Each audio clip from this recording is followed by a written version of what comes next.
내 이름은 주경영. 시내에서 바를 경영하고 있고 30대이다. 처음 바를 오픈할 때 장소 물색에 도움을 준 부동산 중개업자 지양달 씨한테 한진자라는 젊은 여자를 소개받았다. 말하는 것도 좋아하고 술도 좋아하고 그렇게 그녀는 나의 첫 단골이 됐다. 그날 저녁도 한진자는 어김없이 바에 왔다. 바가 은근 돈이 많이 남는다던데 진짜예요? 그렇긴 하지. 진짠가 보네. 바에서 일하는 사람은 어딘가 세련되고 멋있어 보여. 나는 술도 좋아하고 동경심이 생기는 것 같아.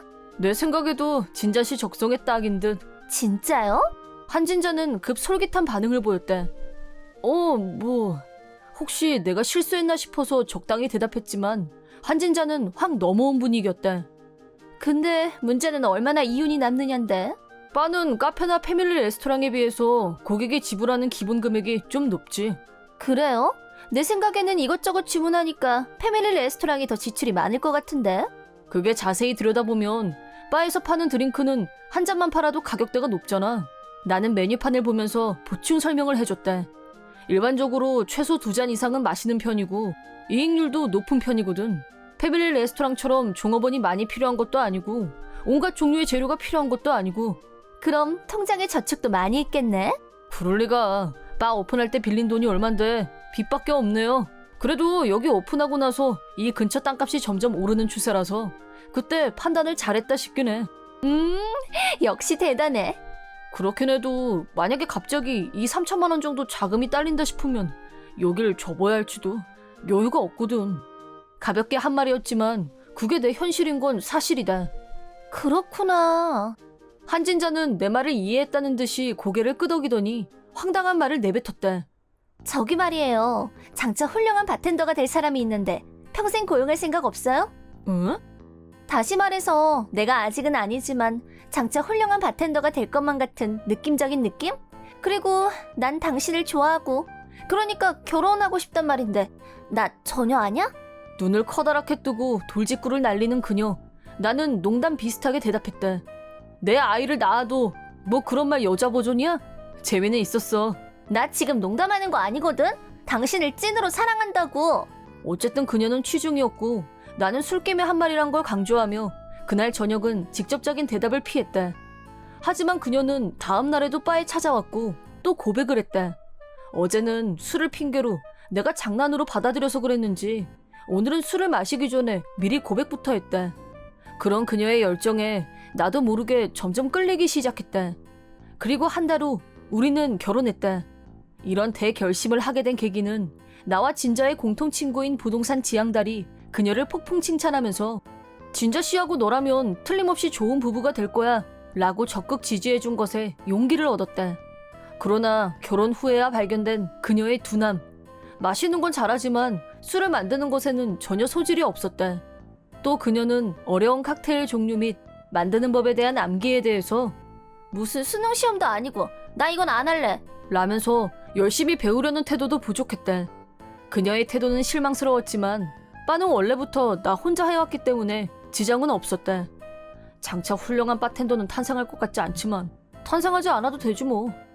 아내로서 집안일은 그럭저럭 해내는 것만으로도 다행이었다. 부부라면 서로의 장단점을 서로 보완해주면서 서로 돕는 게 당연한 거니까. 진자는 그렇게 매일매일 오던 바를 결혼하고 나서는 전혀 오지 않았다. 설마 술에 질렸나?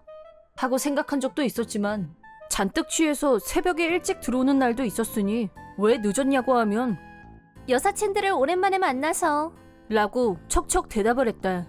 솔직히 그때만 해도 아내의 불륜을 의심해 본 적은 없었다. 이 결혼에 가장 적극적이었던 사람은 그녀였고 우리는 아직 결혼 2달째인 신혼이었으니까. 부부관계도 정상적이었고 그런 와중에 불륜을 의심했다면 그건 의처증을 의심해봐야 되지 않을까.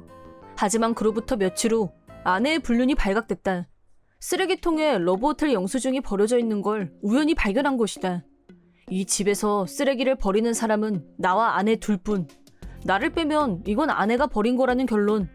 바에 자주 오고 친하게 지내는 사설탐정에게 아내의 불륜 조사를 부탁했다. 불륜남은 다름 아닌 지양달. 두 사람의 불륜 증거가 순식간에 입수됐다. 역시나 취해서 들어온 한진자에게 불륜 증거를 내보이자 망설이지도 않고 바로 인정했다. 이제야 눈치챘어요? 나 오늘도 양달 씨랑 같이 있다 왔어. 나를 비우는 한진자에게 나는 침착하게 물었다. 언제부터야? 언제부터라고 생각해? 결혼하고 바로니? 땡! 깔깔깔 큰 소리를 내면서 귀에 거슬리게 웃는 한진자. 불쌍해서 알려준다. 정답은 결혼 전. 나한테 왜 이러는 건데? 나 말인데 사실은 지양다를 진짜 좋아하거든? 그 남자를 위해서라면 뭐든 할 수 있어. 내 소원은 그 사람이 나를 그 이상으로 좋아해주는 거야. 자기 부인보다 더. 지양달도 기혼이니까 기혼자들끼리의 불륜이었다. 내 계획은 양달 씨를 위해서 당신한테 위자료 3천만 원 받고 덤으로 빠까지 손에 넣는 거야. 뭐? 깜짝 놀랐지? 이게 바로 합법적 미인계 작전이란 거야. 여자니까 불륜을 했어도 위자료를 받을 수 있고 또 3천만 원만 받아내면 당신은 그 바에서도 손을 떼야 되잖아. 그러면 내가 우리 양달 씨랑 같이 그 바를 경영할 거야. 당신만 오케이 하면 내가 알바생으로 고용해 줄게. 어때? 나도 다 계획이 있었다니까. 그렇지. 이 여자는 칵테일 레시피 하나도 제대로 외우지 못하는 학습 능력 하위층이었다. 이쯤 되면 사회적 상식도 제대로 아는 게 없는 무교육 계층으로 보는 게 합당할 듯. 방금 말한 그 계획이란 걸 지양들한테도 말한 적이 있어? 그걸 왜 미리 말해? 당신하고 결혼할 수 있게 도와달라는 부탁만 했어. 조금만 있으면 양다씨 생일이니까 서프라이즈 해줄 거야. 선물은 현금 3천만 원, 그리고 서울 한복판에 위치한 인기바. 짱이지? 나는 어이가 없다 못해 힘이 빠져서 대꾸할 마음도 없었다. 그럼 나도 서프라이즈를 준비해주지. 내가 준비한 서프라이즈는 변호사를 고용해서 한진자에게 이혼장 보내기, 한진자와 지양달에게 위자료 청구하기.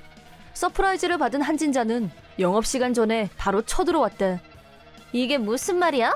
위자료로 3천만 원을 달라니. 3천만 원을 준다고 해야 말이 되지. 난 여잔데 여자가 받는 법은 있어도 주는 법은 없다고. 너 바보냐? 핸드폰 뒀다 뭐해? 검색이라도 해라. 위자료의 위자는 위로하다, 사죄하는 마음으로 위로한다는 뜻이야.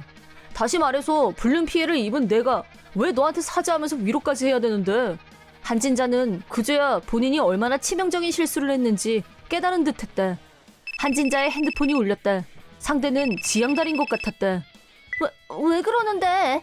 양달씨 무슨 화나는 일 있어? 뭐? 나 때문에 회사에서 잘렸다고? 부인한테 이혼당하고 위자료를... 그게 왜 나 때문인데? 뭐? 나를 돌아보는 한진자에게 대답을 들려줬다. 당연히 지양달한테도 위자료를 청구했거든. 보아하니 회사에도 알려주고 부인한테도 탄로나서 고소당했나 보네. 뭐가 뭔지 하나도 모르겠어. 너무 이상해. 왜 위자료를 나하고 양달씨가 내야 되는 거냐고. 난 여잔데. 됐고, 이 바는 앞으로 누구 거야? 여긴 처음부터 줄곧 내 바야. 네 것도 아니고 지양달 건 더더욱 아니고. 지양달은 이혼당했고 부인한테 위자료를 청구받은 모양이었다. 내가 청구한 금액까지 합치면 한 5천쯤 되려나.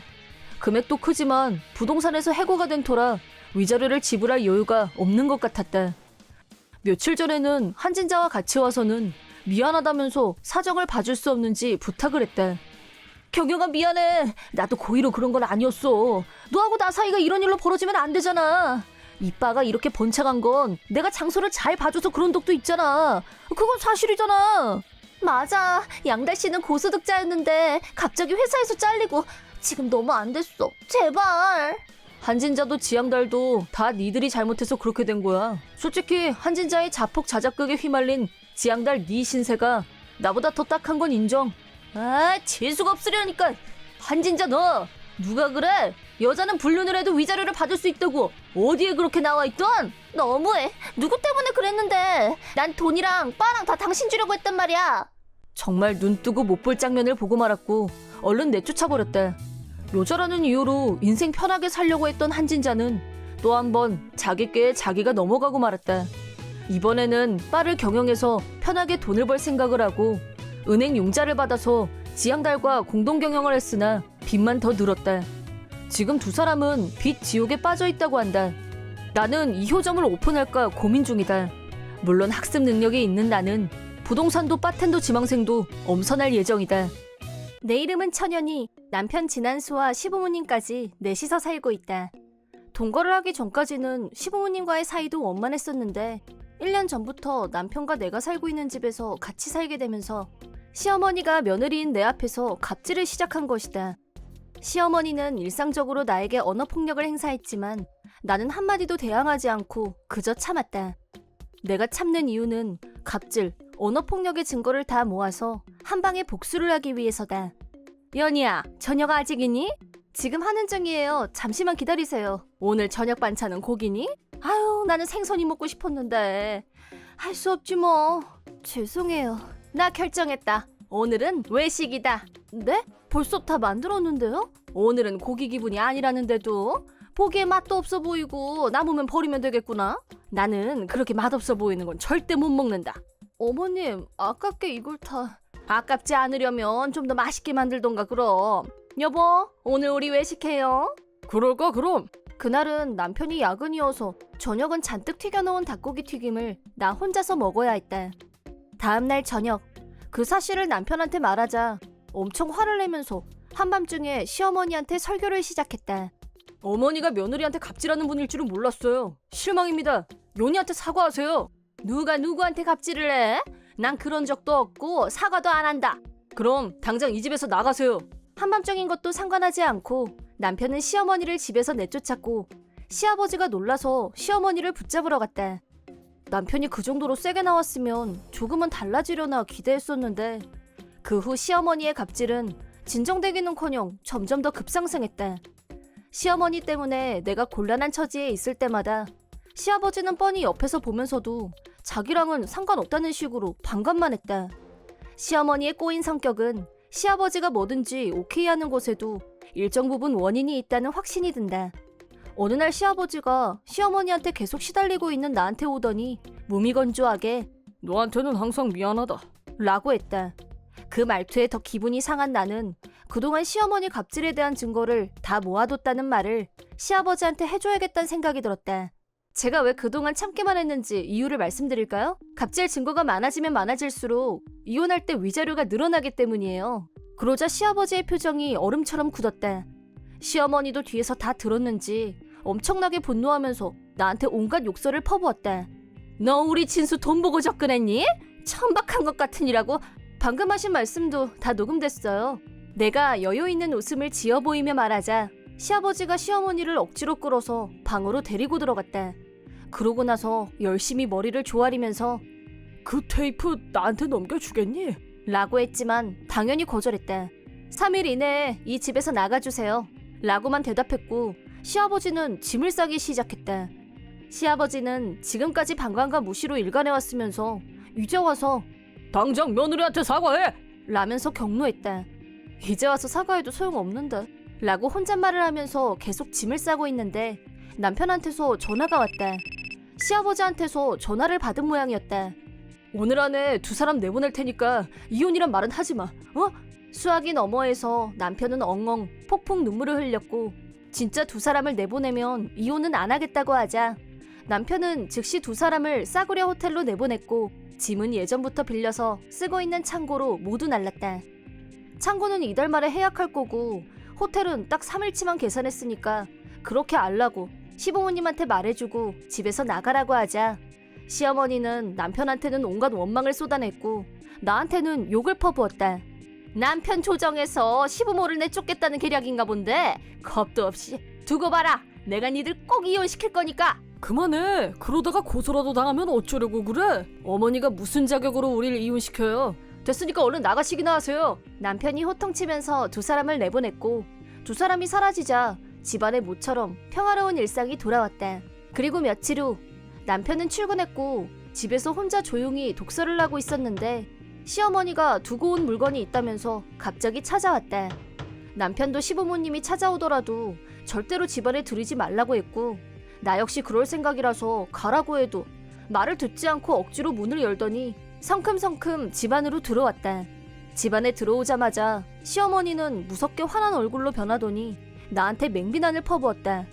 깜빡한 물건이 있다는 말은 역시나 거짓 핑계였다. 너 때문에 우리는 오갈 것도 없게 됐어. 당장 책임져. 진수가 네 편든다고 아주 기세가 등등한 게 볼만하더라 너. 이 집은 원래부터 저희들 집이에요. 며느리한테 갑질하는 분을 굳이 모시고 살 필요가 있겠어요? 이게 그래도 건방지게 며느리면 며느리답게 굴어. 목소리가 점점 커지면서 열을 내고 난리치는 걸 보면서 여전히 성질은 남아있네 라는 생각을 하고 있었는데 난데없이 며칠 전에 산 신상 텔레비전을 던지고 냉장고를 걷어차고 집안을 마구 부수기 시작했다. 그만하세요. 당장 나가시라고요. 닥치지 못해? 내가 그럼 순순히 나갈 줄 알았니? 내가 못 살면 너도 못 살게 해주마. 그만요. 집안의 물건들이 부서지고 난동치는 시어머니를 말리다가 팔에 상처가 났고 출혈이 일었다. 그때 마침 남편이 퇴근해서 돌아왔는데 어머니? 연희야, 너 다친 거야? 지금 여기서 뭐 하시는 거예요? 이쪽으로 오세요. 진수야, 이 손 놓고 말해. 잘못은 제가 했는데 왜 나한테 이래? 늙은 부모 괴롭히니까 좋던? 그만하시라고요. 연희야, 경찰에 연락해. 알았어. 뭐 경찰? 너 진심으로 하는 말이니? 이건 알아. 집에 가면 될 거 아니야. 가긴 어딜 가요. 남의 집을 이 꼴로 만들고 무사할 줄 아셨어요?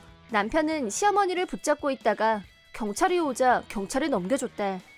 팔에서 피가 안 멈춰서 병원으로 급하게 달려갔는데 봉합을 해야 할 정도로 상처가 깊었다. 화가 난 남편은 시어머니를 고소했고 위자료와 가전제품의 변상을 요구했다.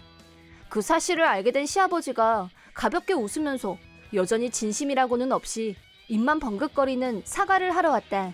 세상에, 네 시어머니가 또 무리를 일으켰나 본데 그거 미안하게 됐다.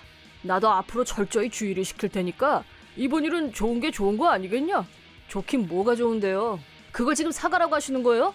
연희가 다친 건 어쩔 건데요? 그건 안 됐는데 그렇다고 친엄마를 고소하는 건 좀 네 엄마도 지금쯤 반성하고 있을 거다.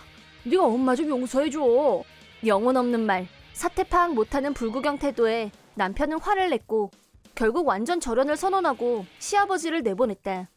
그 후 시어머니는 경찰에서 나한테 접근하지 말 것을 엄중하게 경고받았음에도 불구하고 끈질기게 집 앞에 나타나서 폭언을 해대는 괴롭힘 행위를 계속했다. 집 안에 있어도 밖에서 소리치는 게 다 들리다 보니 도저히 집에서 편히 쉴 수가 없었다. 지난번에 경찰에 연행된 일도 있고 그때 경찰에서 또 이런 일이 있으면 바로 연락을 하라고 했기 때문에 경찰에 전화해서 사정을 얘기하기로 했다. 그 결과 경찰관이 우리 집 주변을 수시로 순찰하러 왔고 시어머니는 영거푸 경찰서에 연행됐다.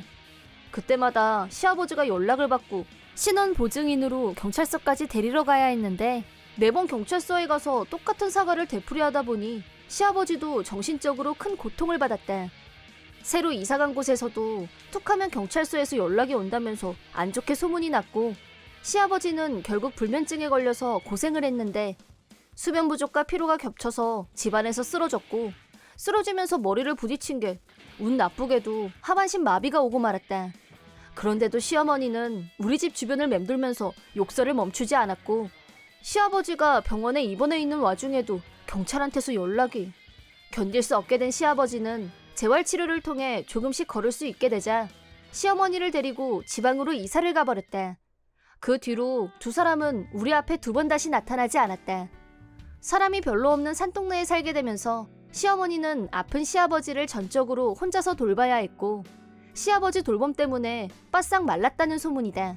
한편 나는 남편과 둘이서 여유있게 지내다 보니 이 집이 비로소 나를 위한 집처럼 느껴지는 평화감이 찾아왔다.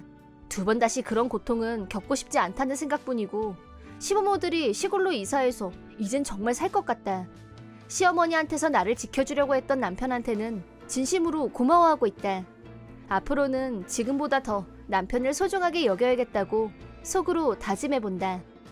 몇 년 전 시누이 모르게 도시락 대신 찰흙을 그 위에 커다랗게 네가 싸라 도시락 진상아 라고 크게 매직펜으로 써서 준 적이 있었다. 나는 지금도 시부모님과 같이 살고 있는데 어느 날 갑자기 시누이가 시댁으로 짐을 싸들고 왔다. 시부모님들은 좋은 분들이셨지만 시누이는 전형적인 진상 그 자체였다. 남편과는 연애기간이 긴 편이었는데 이미 그때부터 시누이는 나한테 못된 짓은 다 골라서 했었다. 처음 만났을 때는 남편의 전 여친이 훨씬 더 예뻤다고 나한테 대놓고 말했고 결혼 얘기가 나오자 당신 같은 여자가 새 언니라니 이번 생은 폭망이네. 우리 오빠 정도면 훨씬 더 예쁘고 괜찮은 여자도 많은데 쪽팔려서 밖에서 나란히 걷고 싶지도 않아 라고 했을 때는 솔직히 충격을 받았다. 하지만 매번 그런 식으로 나오는 걸 보면서 나도 슬슬 열이 받았다. 남편 말처럼 그냥 무시하는 게 최고라고 생각하기로 했다. 시누이는 걔 진상이었지만 시부모님들은 지극히 상식적이고 좋은 분들이었고 시누이가 잘못할 때마다 따끔하게 지적하셨다. 시부모님과의 동거도 우리가 먼저 제안했는데 우리가 불편할 거라면서 둘이서 편하게 살라며 오히려 사양하실 정도였다. 하지만 시어머니는 나이 탓인지 걷는 게 불편할 정도로 다리가 안 좋으셨고 혼자서 장을 보러 가는 것도 힘들어 하셨기 때문에 내가 곁에서 돌봐드리고 싶은 마음이 더 컸다. 동거 문제는 친정 부모님께도 상의를 드렸는데 이미 오빠 부부와 동거 중이어서 그랬는지 흔쾌히 찬성하셨다. 그때 시누이는 취직을 한 후 자기 회사 근처에서 혼자서 살고 있었다. 하지만 어느 날 시부모님이 시누이가 다시 집으로 들어온다고 했다면서 미안한 얼굴로 나한테 사정을 말씀해 주셨다. 이유를 물어봤더니 시누이가 돈을 너무 헤프게 써서 벌써 몇 달째 월세도 못 내고 전기세 같은 공과금도 안 내서 집주인한테 쫓겨났다고 했다. 구제불능이란 생각이 들면서 이참에 우리가 나가야 되나 라는 생각도 들었지만 지금 나가면 너무 티가 날 것 같아서 일단 좀 참고 살아보기로 했다. 나는 회사가 가까워서 점심 식사는 항상 집에 와서 먹었는데 남편과 시부모님 점심은 도시락으로 준비했다. 그런데 시누이가 앞으로는 자기 도시락도 만들라고 명령했다. 그래, 3개나 4개나지 하고 만들어줬는데 일주일 정도가 지나자 2단으로 된 큼지막한 도시락통을 들고 오더니 매일 여기다 도시락을 만들라고 새로운 요구를 했다. 그뿐 아니라 반찬은 뭘 넣어라, 일단 보기에 좋아야 한다, 어쩐다. 주문이 장난이 아니었다. 누가 보면 집주인인 줄 알 정도로 위세를 부렸지만 실상은 생활비 한 푼 안 보태고 얹혀 살고 있었다. 하지만 도시락 반찬은 모두 비싼 재료만 골라서 만들어달라고 했고 스트레스가 이만저만이 아니었다. 내가 왜 식구들한테 도시락을 만들고 있는지 그 이유를 생각은 해본 건지, 내가 매일 집에 와서 밥을 먹는 것도 일찍 일어나서 도시락을 만드는 것도 이유는 오직 하나, 조력하기 위해서였다. 그런데 왜 생활비도 안 내는 시누이 도시락을 최고급으로 만들어야 되는지, 그렇게 힘들게 해달라는 대로 만들어줬지만 맛이 없다는 둥, 이게 아니라는 둥 불만투성이었고 나도 앵그리 지수가 점점 올라갔다. 그렇게 불만이면 앞으로 도시락 안 먹으면 되죠? 내일부터 아가씨 도시락은 안 만들 테니까 점심은 알아서 해결하세요 라고 하자 성질을 부리면서 미리 만들어 놓은 다음날 도시락 반찬을 바닥에 전부 다 엎어버렸다. 매일 아침 일찍 일어나서 도시락 싸고 하루 종일 회사에서 일하고 돌아와서 편히 쉬지도 못하고 다음날 도시락 반찬 준비를 하는 나에게 대체 이게 뭐하는 짓인지 화가 나서 견딜 수가 없었다. 하지만 시누이는 나한테 어디서 며느리가 시누이한테 이래라 저래라야 라면서 소리를 질렀고 사태를 파악한 시부모님이 나서서 시누이 정신교육을 시키셨다.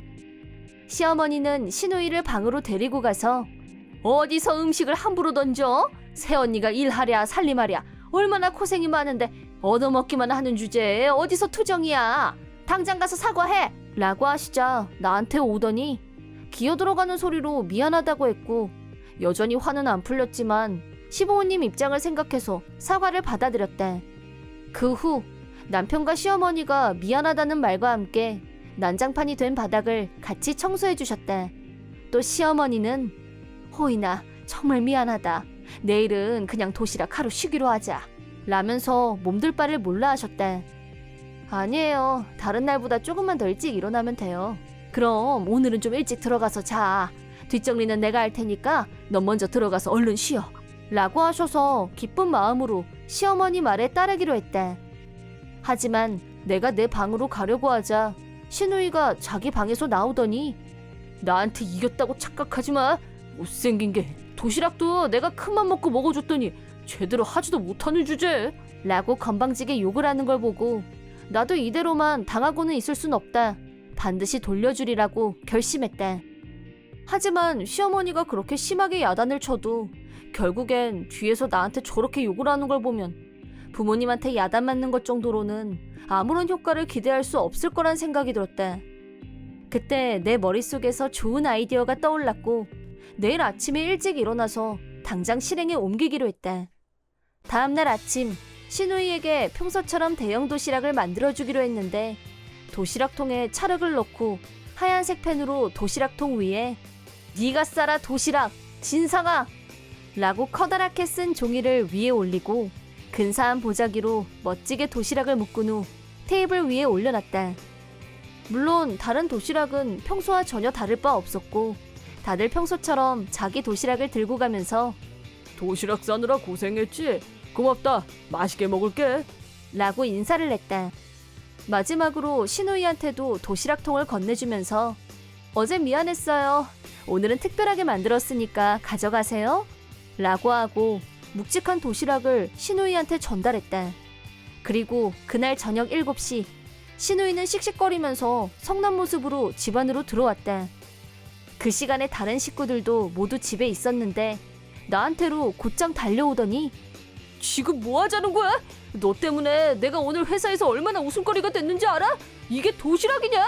라고 하면서 나를 향해 도시락을 던졌다. 이어서 자기가 회사에서 오늘 어떤 일을 당했는지 장황하게 연설을 시작했다. 들어보니 그동안 신우이는 내가 만든 도시락을 사람들 앞에서 마치 자기가 만든 것처럼 얘기하면서 자랑을 해온 모양인데 나도 이미 그럴 것 같다는 느낌은 있었다. 이유는 회사에 신우이가 찜해놓은 남자 사원이 있었는데 자기가 직접 만들었다고 하면서 그 남사원한테 같이 먹자고 하고 도시락 뚜껑을 딱 열었더니 진상아 란 글자와 찰흙이 결국 지금까지 직접 만들었다고 했던 도시락이 사실은 다른 사람이 만든 거란 게 탄로가 났고 그러자 남자가 극혐하고 돌아섰단 얘기.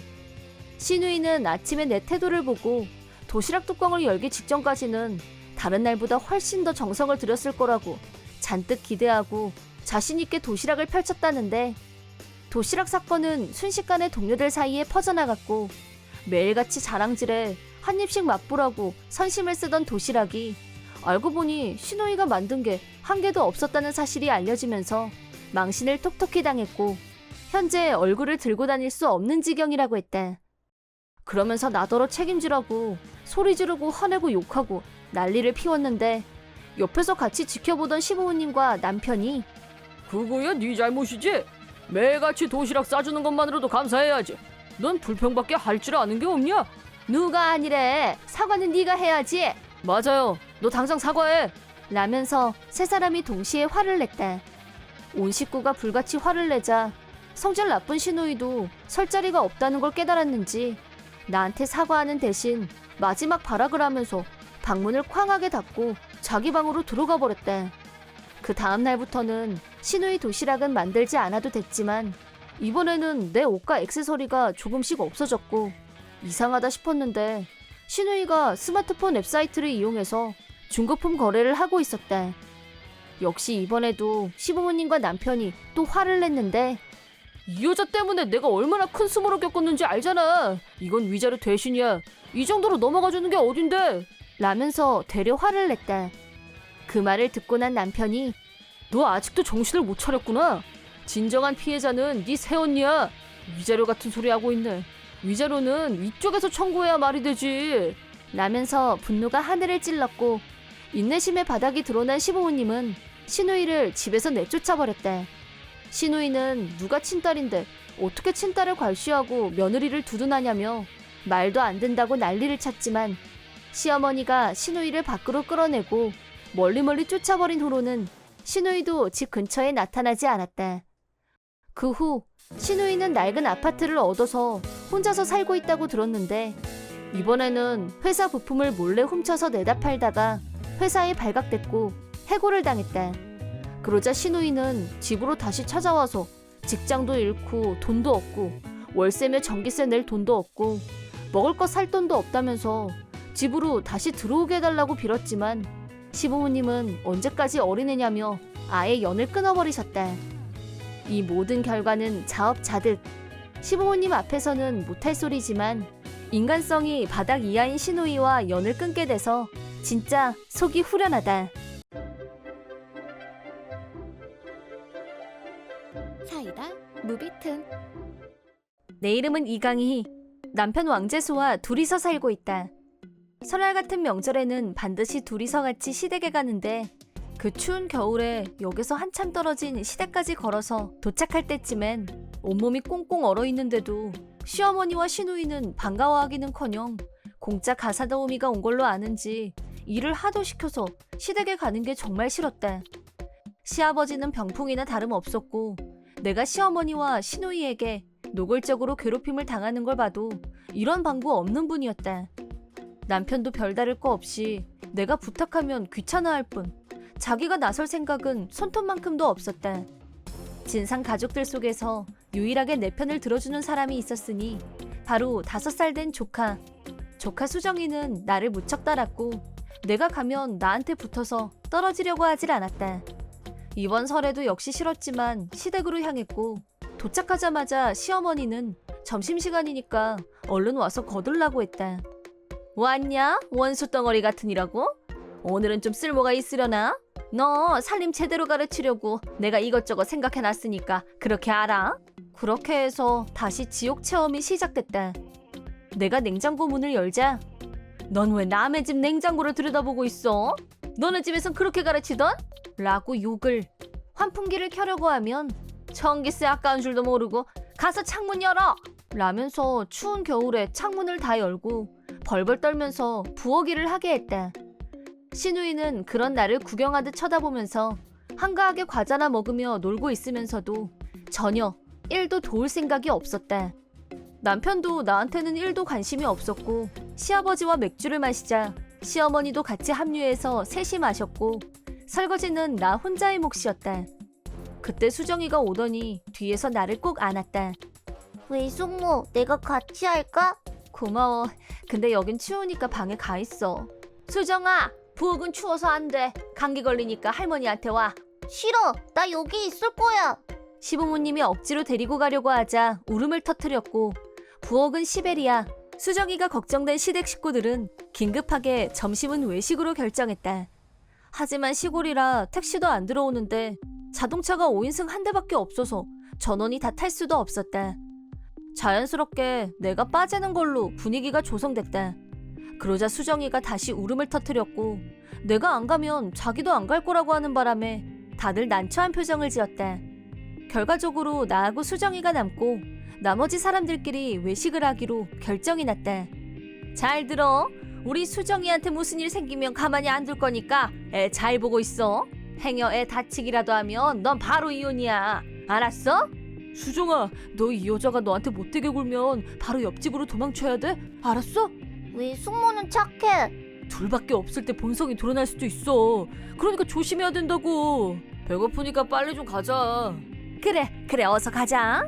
누굴 아동학대 예비군 취급을 해놓고 자기들끼리만 맛있는 거 먹으러 가는 시댁 식구들의 뒷모습을 보면서 나도 이제 복수할 때가 됐다는 결심을 했다. 우선 조카와 둘만의 만찬, 저녁에 먹으려고 만들어둔 고급진 요리들을 멋지게 나열한 후 질점. 전부 다 너무 맛있다. 네, 맛있어요. 집에 있길 잘했어. 그러게 말이야. 배부르게 먹은 후 조카와 방 안에서 공놀이를 시작했다. 조상님을 모셔둔 불단 앞에서 조카와 아무것도 개의치 않고 공놀이에 열정하다 보니 불단이 반쯤 절단이 났다. 너무 재밌어. 우리 다른 거 하고 놀아요. 많이 놀았으니까 잠깐 낮잠 잘까? 응, 낮잠 잘래. 둘이서 고나게 낮잠을 자고 눈을 떠보니 바깥이 어둑어둑해져 있었다. 해질 무렵이 돼서야 모두들 돌아왔는데 모두들 취해 있었고 취한 상태에서 운전을 한 것 같았다. 그 와중에도 식탁 위에 널브러져 있는 음식 찌꺼기를 보더니 시어머니가 극노. 그리고 반이나 절단이 나 있는 불단을 보더니 분노 폭주. 이게 무슨 짓거리야? 점심 맛있게 드셨어요? 내가 공을 던졌는데 그게 저기에 닿아서 그랬어요. 왜 숙모 미안해요. 눈물을 글썽거리며 잘못했다고 하는 수정이를 보더니 시어머니도 일단 쿨다운했다. 이건 감독자 불찰이다. 너 이거 어떻게 보상할 거야? 할머니 화내지 마요. 시어머니가 나한테 언성을 높일 때마다 수정이가 나서서 나를 비호하자 아무도 더는 뭐라고 하지 못했다. 다들 입을 다문 후 내가 왜 불단을 망가뜨렸는지 이유를 설명하기 시작했다. 제가 알기로는 어머님이 아버님 일가족을 엄청 싫어하셔서 불단을 확 던져버리고 싶다고 하셨잖아요. 그것도 제가 처음 인사드리러 왔던 날에요. 속마음은 아니신 것 같은데 막상 망가지니까 아까우세요? 그러자 시어머니는 다시 발광하기 시작했다. 이건 또 무슨 해괴망측한 소리야? 어디서 말을 지어내? 허언증이니 너? 사람 잡네 얘가? 얘 이러다 크게 사고치기 전에 이혼하는 게 낫겠다. 일단 진정하세요. 난 그냥 못 넘어간다. 어디서 시애미 머리 꼭대기에 올라가려고 해? 건방진 것. 시어머니가 소리치면서 내 멱살을 잡으려고 하는데도 남편은 그저 구경만 할 뿐 조금도 나를 도와주려고 하지 않았다. 하여 나 스스로 시어머니 소나기를 뿌리치고 반쯤 절단난 불단을 완전히 절단내버렸다. 내가 괴력을 발휘하며 파괴 행위에 몰입하자 내가 미쳤다고 생각했는지 모두들 멀뚱히 보고만 있었다. 술 냄새가 진동하는 남편과 시댁 사람들한테 화가 나서 음주운전이나 하는 인간들 집에 술을 그냥 놔둘 수는 없지 하고 집안에 있는 술을 모두 한 곳에 모았다. 와인, 맥주, 청주, 소주 등등 전부 다 싱크대에다 흘려보냈는데 수정이가 같이 도와준 덕분에 고급 주류들을 더 빨리 버릴 수 있었다. 마지막으로 비싸 보이는 글라스를 닥치는 대로 다 깨버린 후 적당히 마당에 버리고 남편은 두고 혼자서 집으로 왔다. 막판에는 아무도 내가 하는 행동을 말리지 못하고 얼음 자세로 보고만 있었다. 집에서 와서 혼자 촛배를 들고 있는데 남편한테서 미안하다는 내용의 메시지가 도착했다. 나 집에 가도 돼? 라는 내용이었으나 물론 일십. 잠시 후 이혼하고 싶다는 뜻을 전하자 남편도 일십. 그리고 1시간 후 남편이 시아버지 차를 빌려서 허겁지겁 집으로 왔다. 또 음주운전한 거야? 갑자기 이혼 어쩌고 하니까 그랬지. 그래 맞아. 나 이혼할 거야. 그러니까 당신은 소중한 가족의 품으로 돌아가던가 해. 지금 장난해? 내가 대체 뭘 잘못했다고 이러는 건데? 남편이 역정을 내기 시작하길래 지금까지 시어머니와 시누이한테 당했던 일들 그걸 다 알고 있으면서도 반감만 해온 남편의 태도를 지적하면서 더 이상 신뢰할 수 없다는 게 이유라고 말해줬다. 나의 이혼 의지가 강하다는 걸 알게 된 남편은 가방을 들고 나가려는 나를 힘으로 제압하더니 감금하려고 했다. 뭐 하는 거야? 이 손 못 치워? 이거 놓으라고! 이혼 안 한다고 하기 전까지는 절대 안 풀어줄 거야. 내가 저항하자 벨트를 가지고 와서 두 손을 꽁꽁 묶더니 침실로 끌고 갔고 그러고는 어디론가 나가버렸다. 너무 무섭고 당황해서 멘붕이 오기 직전이었지만 주머니 속에 핸드폰이 있는 게 생각났다. 남편은 두 손을 묶어놨으니 아무것도 할 수 없을 거라고 안심하고 나가버린 것 같았다. 나는 주머니 안에 있는 핸드폰을 향해 시리를 불렀고 경찰에 신고했다. 남편은 나를 구하러 와준 경찰에 연행됐다. 그 후 감금 소동 중에 생긴 상처를 증거로 남편의 가정폭력에 대한 위자료 청구 및 이혼 소송에 들어갔다. 얘기가 하고 싶다며 몇 번이나 연락이 왔지만 경찰까지 출동할 정도의 짓을 저질러 놓고도 대화로 풀 수 있을 거란 기대를 하다니 어이가 없었다. 당장 변호사를 고용해서 부부 사이에 대화 없이 법적으로 아무 어려움 없이 이혼이 성립됐다. 남편은 나한테 위자료를 지불한 후 돈이 한 푼도 없게 되자 살기가 힘들었는지 시댁으로 다시 들어갔는데 이혼당하고 경찰서까지 끌려갔다 온 게 정신적으로 충격이었는지 시댁에 돌아간 후로는 점점 거칠어졌고 술만 마시면 가족들에게 폭력을 휘두르는 사람으로 변했다. 너 술 좀 그만 마셔. 시끄러워. 내 돈으로 산 술이야. 당신이 무슨 상관이야? 내가 이렇게 부탁하마 제발 술 좀 끊어. 내가 왜 이혼을 했는데 이게 다 당신 때문이야. 내 인생 망쳐놓은 주제에 무슨 할 말 있다고 떠들어. 그만 좀 해. 이게 사는 거니 지금? 전 시부모들은 망가져가는 남편을 보면서 지쳐갔고 노이로제에 걸리고 말았다. 동네에서도 남편의 폭력이 소문이 나자 아무도 모르는 곳으로 이사를 갔다는데 그 뒤는 아무 소식도 들은 게 없다. 나는 이혼 후 다시 직장으로 복귀했고 나름 바쁘게 잘 지내고 있다. 가끔씩 나를 잘 따르던 조카 생각에 쓸쓸해질 때도 있지만 언젠가 어디선가 다시 만날 날이 있을 거라 기대하며 좋은 모습을 보여주기 위해서라도 내가 잘 사는 게 중요하다고 다짐해본다. 나는 멘탈이 약하고 불안정 플러스 PTSD가 있어서 대인관계가 무엇보다 힘들다. 그래서 정해진 룰이 너무나 많은 시댁에 가는 일은 거의 공포에 가까웠다. 하지만 남편은 여러 번 가다 보면 익숙해져서 공포심도 사라질 거야 라거나 빨리 우리 엄마 손맛 좀 배워. 결혼이란 건 원래 이런 거야. 참을 줄도 알아야지 라고 조언한다. 시어머니가 자상한 분이면 조금 나았겠지만 시어머니는 나를 노골적으로 싫어하셨고 또 완벽주의자이기도 했다. 심지어 나한테 시동생 식구들 빨래를 시킨 후 다시 일일이 체크하고 다시 빨라고 시키는 일도 허다했다. 동거를 하는 것도 아니고 가끔 인사드리러 갔을 뿐인데 왜 나한테 빨래를 시키는 건지 도무지 납득이 안 됐다. 나한테 시킬 게 아니라 거실에서 빈둥거리고 있는 시동생 부부한테 시키면 될 일 아닌가? 라고 몇 번이나 생각했었다. 그런 말을 남편한테 하면 그렇긴 해도 당신이 내 와이프고 내 와이프가 빨래를 널면 식구들 평판도 좋아지지 않을까? 라는 대답만 돌아올 뿐 바뀌는 건 없었다. 어쨌든 매일 있는 일은 아니니까 라고 스스로를 설득시키며 참아왔는데 어느 날 남편이 또 시댁에 가자는 말을 했다. 나는 싫다고 했지만 억지로 끌려갔다. 시댁에 가는 동안 길거리에 불꽃놀이 포스터가 붙어 있었고 그걸 보는 순간 불길한 예감이 들었다. 나는 불꽃놀이 폭죽 소리를 어려서부터 무서워했고 트라우마까지 있었다. 남편은 그 사실을 분명히 알고 있었는데 시댁에 도착하니 다 같이 불꽃놀이를 보러 가기로 약속이 되어 있었다. 게다가 시동생네 애까지 나더러 돌보라고 명령했다. 말도 안 된다고 남편한테 화를 냈지만 뭐가 불만이야 대체? 쟤들 신혼 기분 좀 내고 싶다는데 라면서 정색을 했다. 시동생 부부는 신이 나서 잔뜩 들뜬 표정이었다. 한편 시동생네 애는 전혀 기본 예절이 갖추어지지 않았고 소형 괴물이라고 해도 과언이 아닐 정도로 상태가 안 좋았다.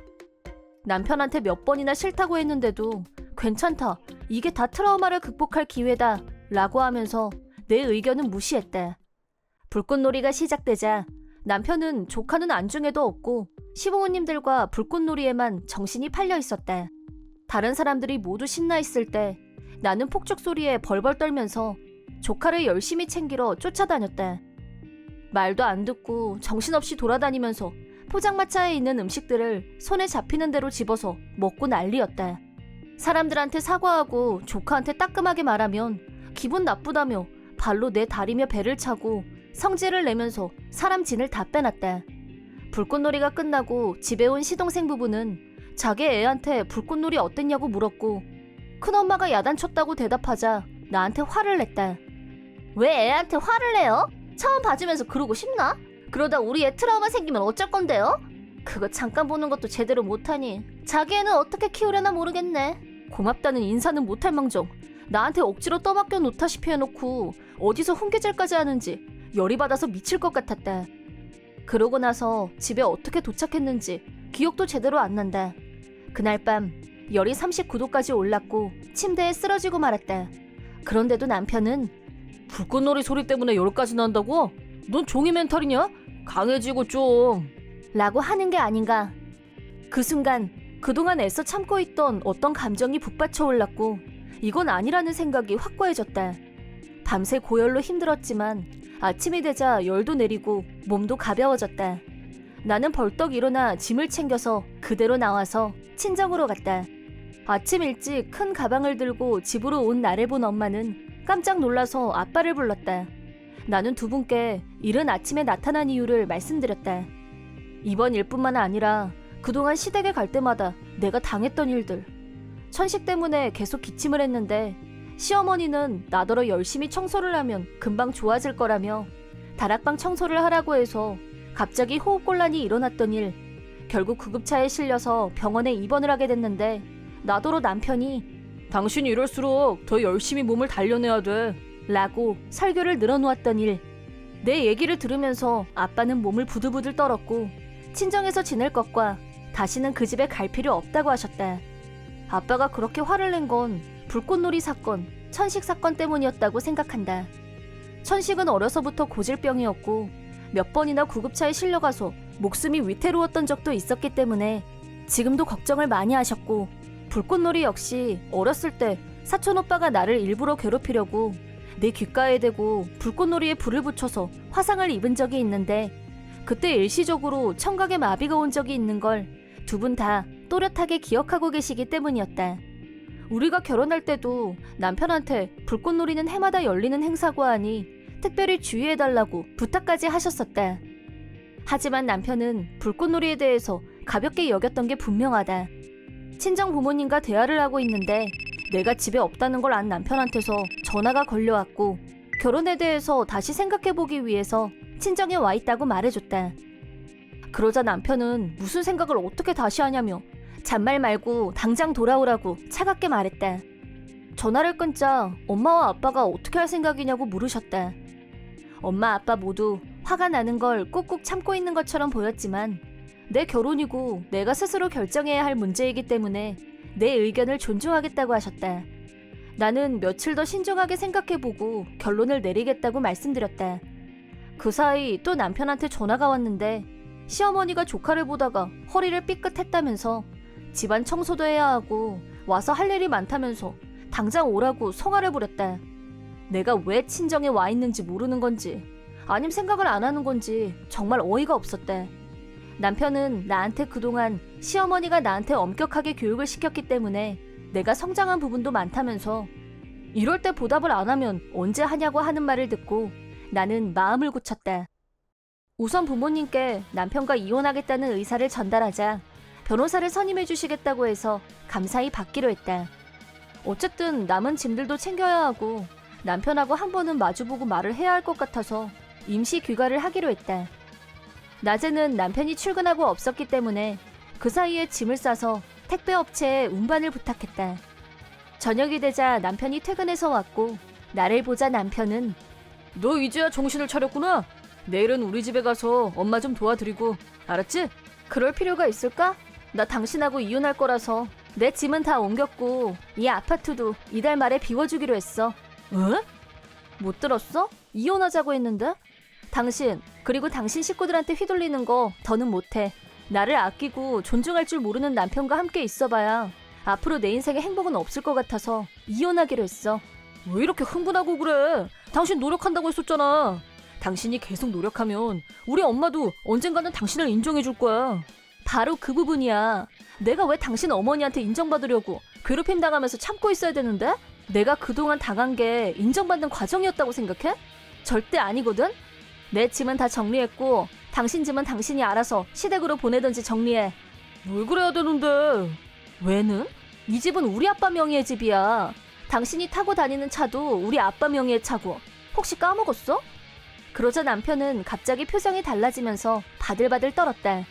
남편 반응으로 봐서는 우리가 결혼할 때 친정아버지가 집도 마련해 주시고 남편이 타고 싶어하던 자동차 열쇠도 주셨던 일을 마치 아주 먼 옛날 일처럼 잊고 있었던 듯했다. 잠깐 침착하자. 이혼은 아니지. 결혼하면 이 정도 의견차는 서로 참아주는 게 당연한 거잖아. 사람은 주고받는 존재야. 나한테 잘하면 나도 그럴 수 있어. 그런데 괴롭히기만 하는 인간들한테 나더러 참으라는 거야? 난 더 이상 그렇게 못해. 당신하고 이혼할 거야. 알아들었어? 그러고 나서 남편과는 두 번 다시 만나지 않았고 변호사를 통해서 이혼 소송을 진행했다. 물론 이혼과 동시에 집도 차도 모두 회수했다. 하나 더, 남편이 다니고 있던 직장도 실은 아빠가 소개해준 거였는데 이혼했다는 소식을 듣자마자 그동안 능력도 안 되는데 아빠 체면을 봐서 봐주고 있었던 참이었다며 곧바로 자천을 시켜버렸다고 한다. 나한테 참아라, 희생해라, 설교를 해대더니 결혼 생활 내내 아빠 덕분에 편하게 살았다는 걸 늦게 깨달았는지 매일매일 연애 편지를 써서 보내오는데 일시불로 일관중이다. 또 그동안 생활비 부담 없이 살면서 자기 월급은 시댁에 꽤 많이 송금을 했던 모양인데 이젠 그럴 형편도 안 되고 도미노처럼 시댁 경제도 빨간불이 켜지면서 빚만 계속 지면서 살고 있다는 소문이 들려온다. 10년 묵은 채증이 내려가는 기분이 이런 거 아닐까? 잘 아는 엄마 중에 진지애라는 엄청 돈이 많은 엄마가 한 명 있었는데 그녀는 학창시절에 한신 아와지 대지진을 직접 겪은 당사자로서 지진 방제 대책에 있어서는 과하다 싶을 정도로 대비가 철저했다. 어느 정도로 대단한가 하면 정원에는 피해를 입은 사람이 피난할 수 있도록 대형 텐트가 10개 상비되어 있었고 정원도 일반적 주택 규모로 치자면 5채는 지을 정도로 넓었는데 남녀 따로 화장실이 구비되어 있다. 규모가 얼마나 대단한지 구청 직원들이 몇 번이나 견학을 왔을 정도라고 했다. 지혜 씨는 피해를 입게 되면 자기 집으로 와도 된다고 주변 사람들은 물론 구청 직원들한테도 말해놓고 있었다. 몇 년 전 이상기후로 폭풍우가 쏟아져서 홍수가 난 적이 있었는데 그 근방 주민들이 학교나 관공서로 자체 피난을 가는 등 큰 소란이 일어났었다. 지혜 씨네 집은 언덕 맨 위에 위치해 있어서 아무런 홍수 피해도 없었고 지혜 씨네로 피난 온 사람들도 많았다. 우리 집도 지대가 높아서 피해는 없었는데 지혜 씨한테서 피난 온 사람들이 너무 많다며 자원봉사자가 필요하다고 와줄 수 있겠냐고 연락이 왔길래 남편과 함께 지혜 씨네 집으로 갔다. 남편과 애들은 지혜 씨네 집안에 있고 나는 자원봉사 일을 시작했다. 바깥은 폭풍우가 쏟아지고 있었기 때문에 텐트는 위험해서 철수하고 모두들 집안에 있었기 때문에 집안이 북적북적했다. 그 중에는 집이 침수된 사람들도 있었고 지혜 씨는 저장해뒀던 식료품들은 전혀 아까워하지 않고 사람들에게 나눠줬다. 다른 친한 엄마들도 피난을 와 있었는데 그 엄마들도 애들은 아빠들한테 맡기고 자원봉사를 자처해서 어린 아이들과 노인분들께 음료수와 따뜻한 수프를 나눠줬다. 그리고 다음날 아침 폭풍우가 거치고 날이 개자 사람들은 모두 자기 집으로 돌아갔다. 하지만 거기서 문제가 발생했다. 모두들 집으로 돌아가는 것에만 급급했고 워낙 많은 사람들이 모인 데다 침수 피해를 입었던 사람들이라 진흙투성이인 몸으로 집안에 들어왔기 때문에 지혜 씨네 집안은 온통 진흙투성이가 되어 있었다.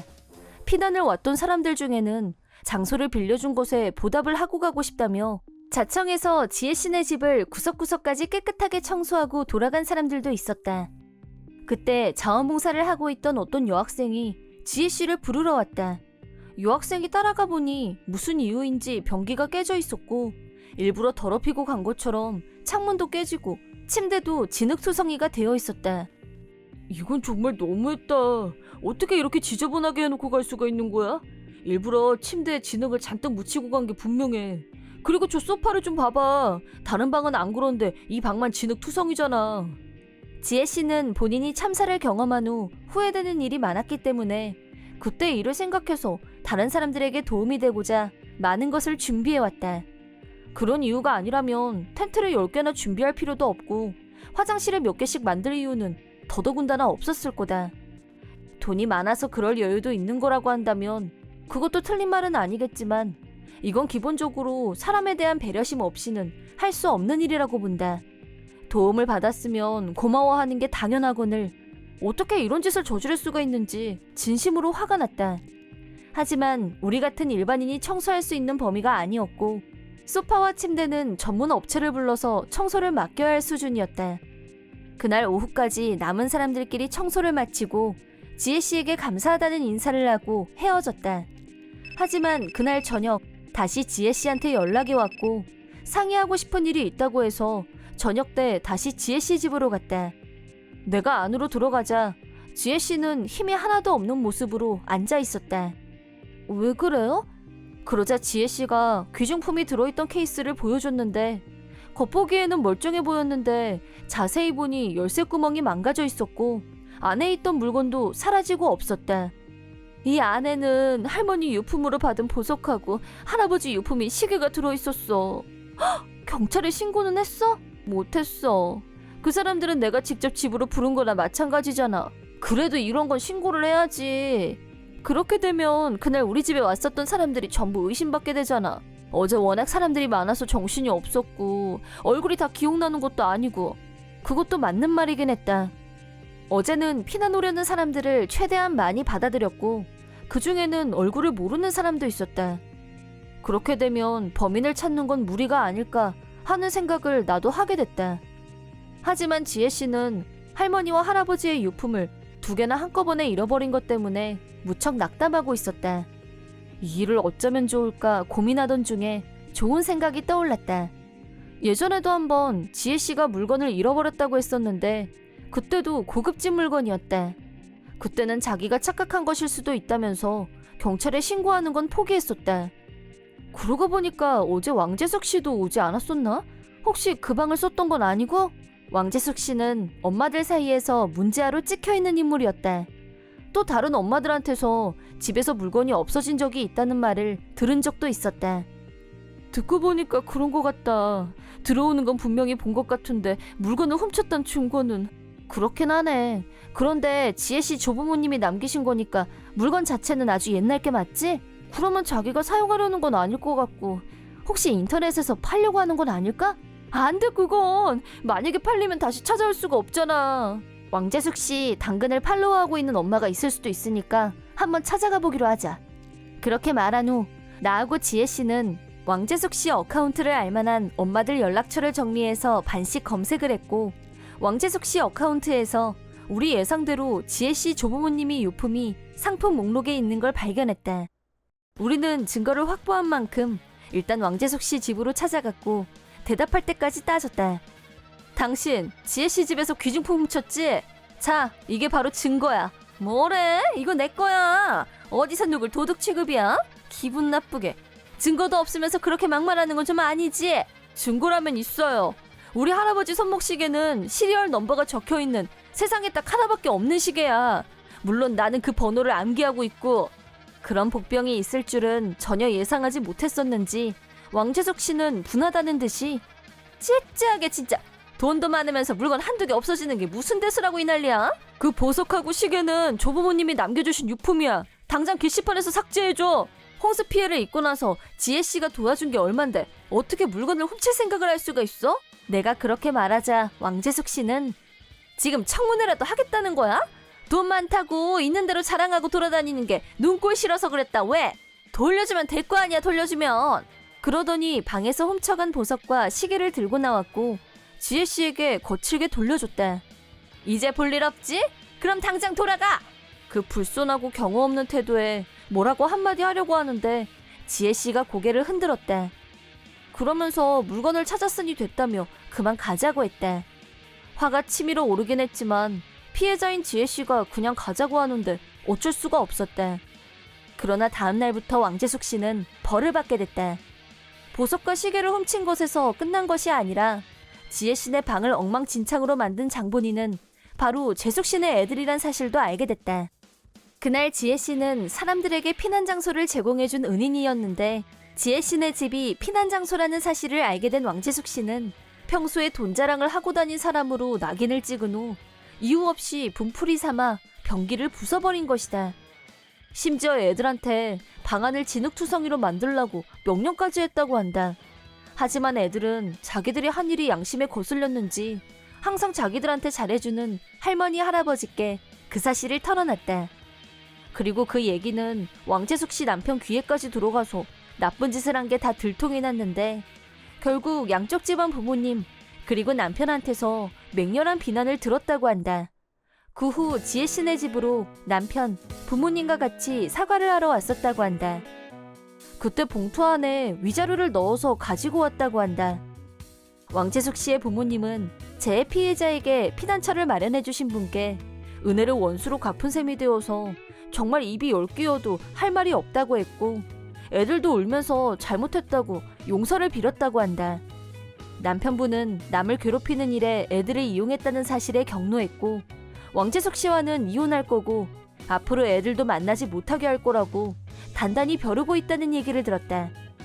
왕재석 씨는 남편분의 의견을 받아들일 수 없다는 입장이었다는데 결국 한 달 후에는 이혼을 당했고 당연히 집에서도 쫓겨났다고 한다. 친정 부모님한테서도 외면당하자 혼자서 허름한 아파트로 이사를 했다고 하는데 편의점 반엑셀 스티커가 붙은 도시락을 매일 사러 왔다 갔다 하는 모습이 자주 눈에 띄었다. 다른 사람의 선의를 곡해하고 손해를 입힌 왕재숙 씨에 대해서는 손톱만큼의 동정심도 일어나지 않는다. 내 이름은 이혜리, 나이는 25, 갓 결혼한 신혼이다. 남편은 한진수, 같은 회사 동료로 1년 정도의 교제 기간을 거쳐서 결혼했다. 그런 우리들에게 현재 아주 골치 아픈 문제거리가 있었다. 그건 바로 시어머니다. 우리는 결혼과 동시에 시어머니와 동거를 하게 됐는데 시아버지가 1년 전에 돌아가셔서 시어머니 혼자 너무 외로울 것 같다며 진수 씨가 동거를 하는 게 어떻겠냐고 물어왔다. 솔직히 썩 내키는 제안은 아니었지만 나는 친정이 먼 편이라서 만약에 아이가 태어나면 친정 도움은 받기 힘들었고 난 아이는 빨리 갖고 싶거든. 어머니가 있으면 육아에 도움도 받고 메리트도 있잖아. 라는 남편의 말에 마음이 조금 흔들렸다. 무엇보다 전셋값 문제가 해결된다는 메리트를 생각해서 동거를 받아들였다. 하지만 같이 살아보니 시어머니는 보통 신경이 쓰이는 사람이 아니었다. 우선 바로 옆집에 시어머니와 젊은 부부가 같이 살고 있었는데 옆집 시어머니와 사이가 안 좋았고 매사에 끊임없이 라이벌 의식을 갖고 있었다. 예를 들면 어느 날 저녁을 준비하고 있었는데 어머님, 저녁 준비 금방 되니까 조금만 기다리세요. 오늘 저녁은 카레예요. 뭐 카레? 안 된다 안 돼. 다시 만들어라. 다시 만들라니 무슨 말씀이세요? 너는 이 냄새가 뭔지 몰라서 그러니?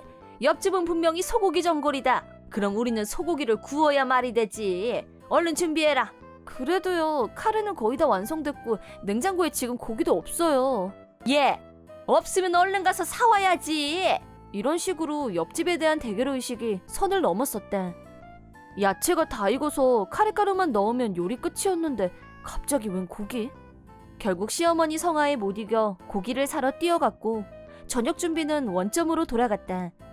나중에 다른 동네 분들한테 들었는데 예전에는 지금하고는 달리 두 분이 사이가 좋았었다고 한다. 그런데 작은 문제로 다툼이 생긴 뒤로는 냉전 상태가 지속된 지 약 반년 정도 됐다고 한다. 그렇다곤 하지만 옆집 시어머니가 우리한테 피해를 주거나 하는 일은 전혀 없었다. 그러니까 일방적으로 우리 시어머니 혼자서 경쟁심에 불타있는 거였다. 새댁도 힘든 시어머니 만나서 고생이 많겠어. 그래도 건강이 최우선이야. 너무 무리하지 말고. 이런 식으로 불만스러운 일상이 계속됐다. 축하드립니다. 임신입니다. 네? 정말이에요, 선생님? 임신 사실을 알고 남편과 함께 기뻐하고 있던 그때 임신했다는 게 사실이니? 네, 방금 병원에서 들었어요. 이번만큼은 함께 기뻐해 줄 거라고 생각했었는데 그래, 그럼 당장 출산하자. 대체 이게 뭔 소리인지. 네? 지금 당장이라뇨. 그런 게 어디 있어요? 어디 있긴. 옆집 며느리도 임신했대. 그럼 네가 먼저 낳아야지. 난 지고는 못 사는 성미다.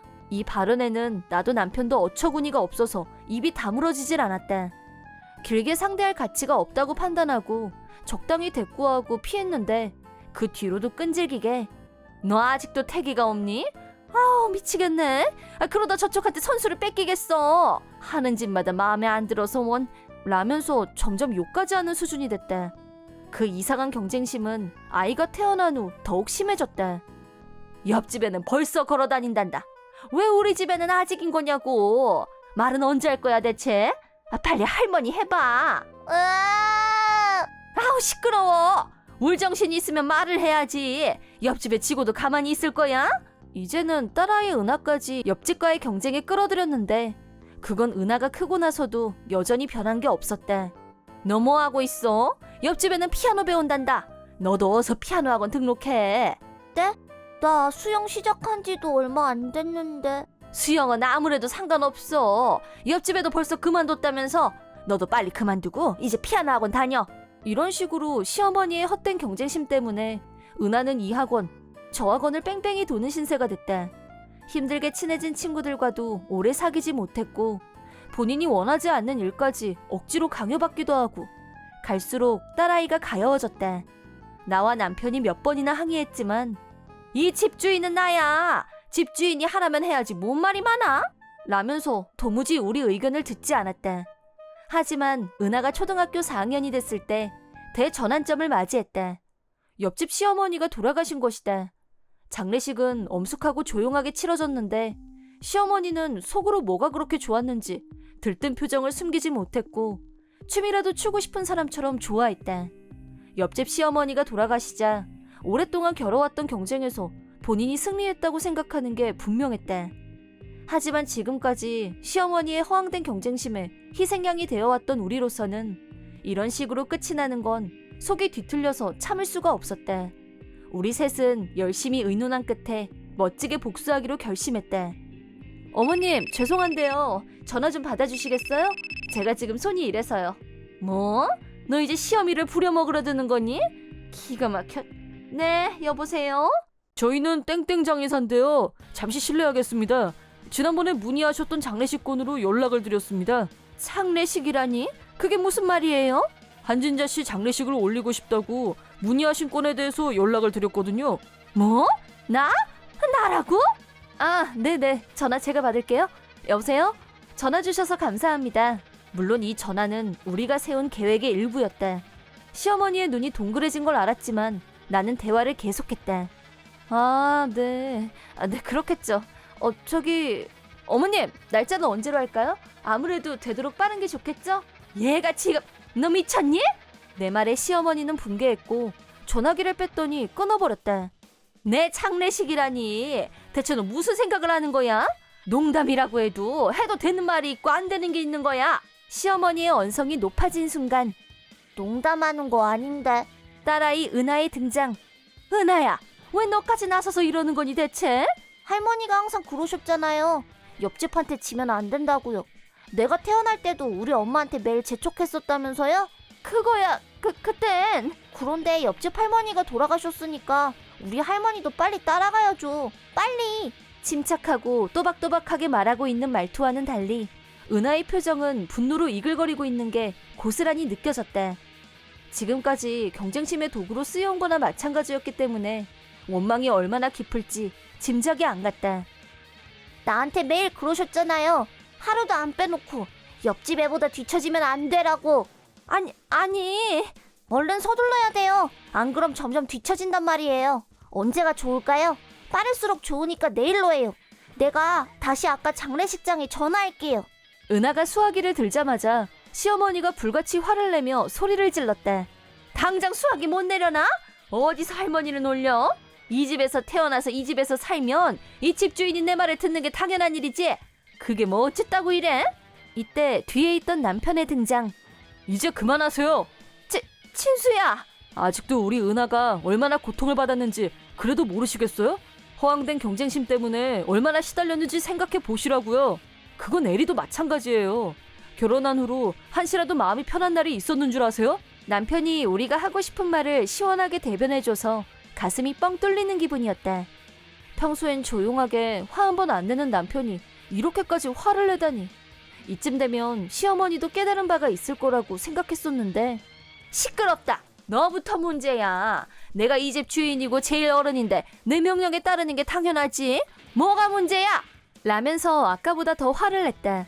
이쯤 되면 대화를 포기해야 하는 건가? 순순히 미안하다고 사과를 한다면 우리는 그 사과를 받아들일 생각이었는데 드디어 남편이 마지막 말을 냈다. 그럼 마음대로 하세요. 우리는 이 집에서 나갈 거니까. 뭐? 저희는 이미 이사갈 집도 정해놨고 어머니는 여기서 혼자 사시면 됩니다. 그리고 우리는 얼른 짐을 챙겨서 집에서 나왔다. 시어머니는 막판에는 눈물까지 흘리며 사과를 했지만 모든 일엔 때가 있는 법. 시어머니의 옆집에 대한 경쟁심은 이미 동네에서도 모르는 사람이 없었는데 지금은 모든 사람들이 싫어하는 존재로 혼자서 쓸쓸히 늙어가고 있다. 이 집 주인은 나다 라고 떵떵거리며 큰소리쳤지만 지금처럼 혼자 버려진 걸 보면 사람이 없어 보일 뿐.